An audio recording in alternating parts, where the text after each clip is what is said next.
This is Murderous Minors, Killer Kids, bringing you the usually complicated, always gut-wrenching tales of kids that have killed. It's hardly as simple as it seems.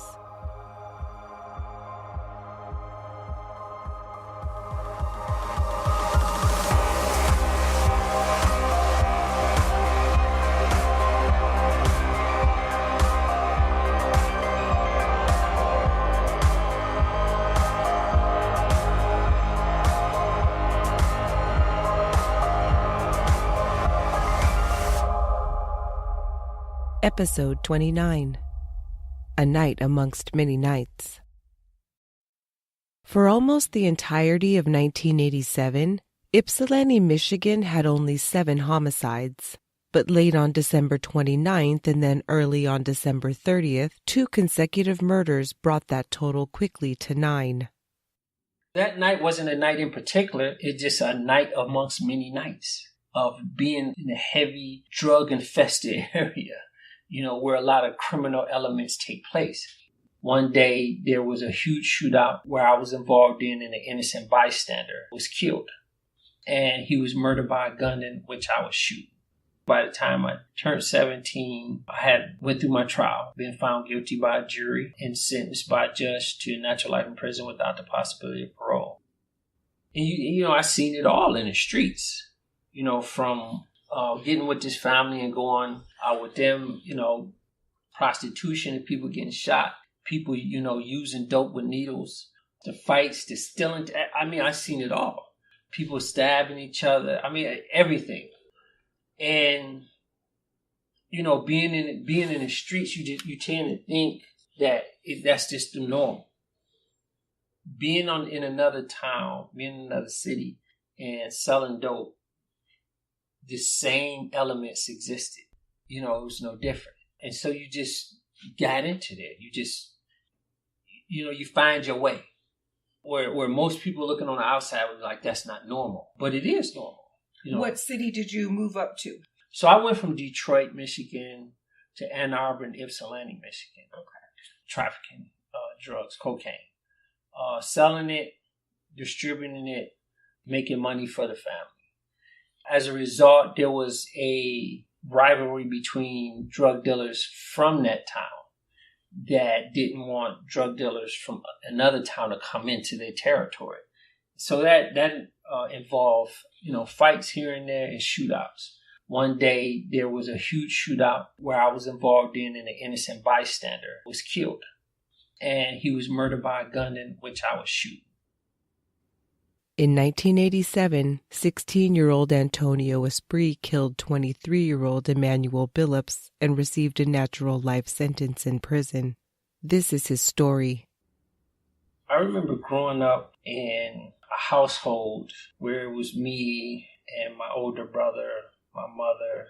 She was freshly married, so I have a new stepfather now. I grew up not knowing who my real father was. And of course, my older brother and I had different fathers. And so having a stepfather, having a father figure for the first time, was me being young, still in elementary school, I think was very, very, unique.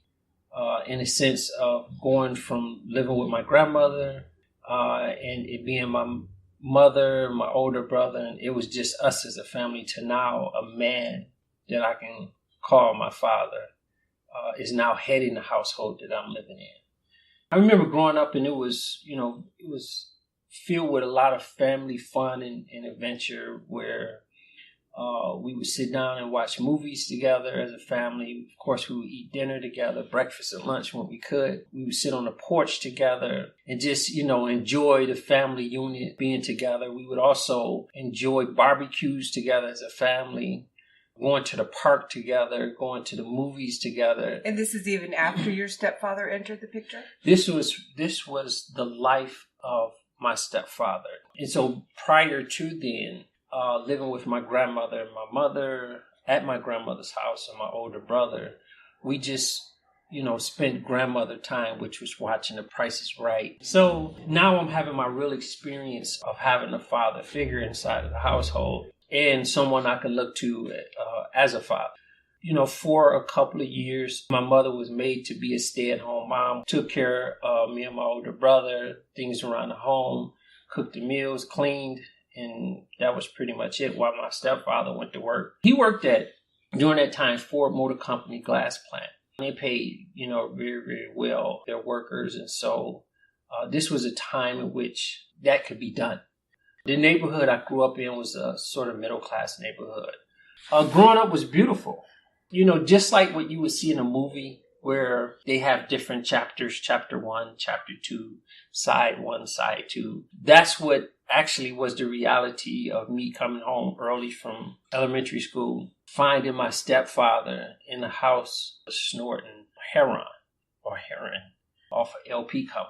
And, it was from that moment where things began to, from going to light, began to go real grim, real dark. And so what that means is, there would be times in the wee hours of the morning where I would wake up, me and my older brother, to the sounds of someone's fists banging against someone's flesh, which would be my stepfather beating my mother.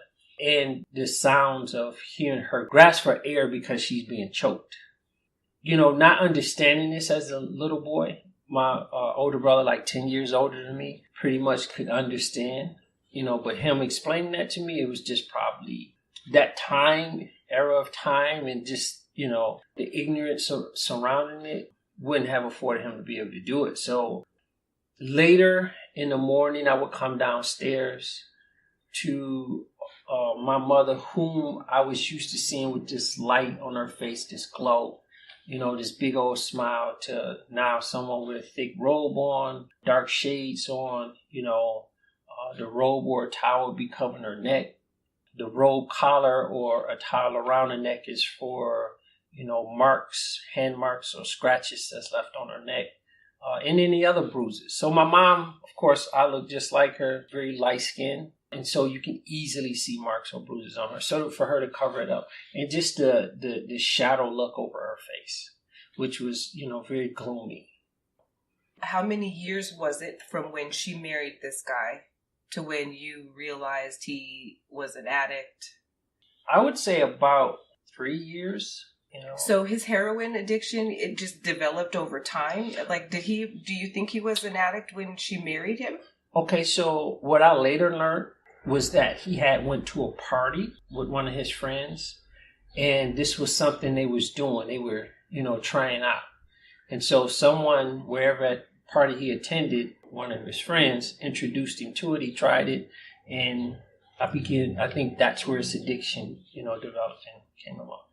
So they actually had a good marriage that started to go bad after he... Yeah, so the marriage was, as I say, it was light. It was beautiful. The most family things or family time spent was time together. And the things that we did surrounded the family unit. All of us participated. I couldn't have seen or known or asked for a better father figure than him in that light prior to the use of drugs, heroin. Once he started, that's when all of the violence began. It escalated. It began to tear, away all of the things we used to share and enjoy together as a family. Did they have other kids together? My mother ended up getting pregnant with my younger brother. Once she got pregnant, it stopped. And it stayed that way until after my little brother was born. Maybe another year, just no violence. So I'm thinking my brother was probably about a year old. And then it resumed again. During that year or two, did you feel safe, or were you on edge? Were you scared of him? Did you think he was going to go back to how he used to act? Or? So, during that time, it was always, they would still have arguments, but it was no violence. Was he still using? Most definitely, I believe he was still using.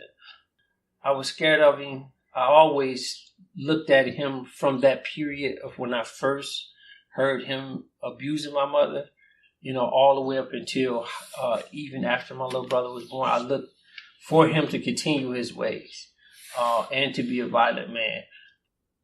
So he jumped on your brother one time? My stepfather jumped on my older brother one time, which led my older brother to leave the home and go and stay with his father, who stayed in the same city as us. So he had access to his real father. And it would leave me and my little brother then, at the home, and my mother with him. Things with us changed, even when he wasn't in the home, whether he was at work or wherever he was at, because my mother was not herself no more. After being abused like that, beaten like that, I don't think she never recovered or was able to heal. So that led to her drinking problem. And later, after her getting a divorce from my stepfather and her having to go and work, she began to drink. When did they get divorced? How old were you? I was in middle school, so I would say maybe 14, 15. I can't really pinpoint the actual age. Early teenage years? Yes, yeah. With the divorce came my mother working. She kept the house. It was me and my little brother there. Periodically, I would see my older brother. By this time, because his father was a pretty much street guy himself, by this time, my older brother had himself, got into the streets. And what did you think about that?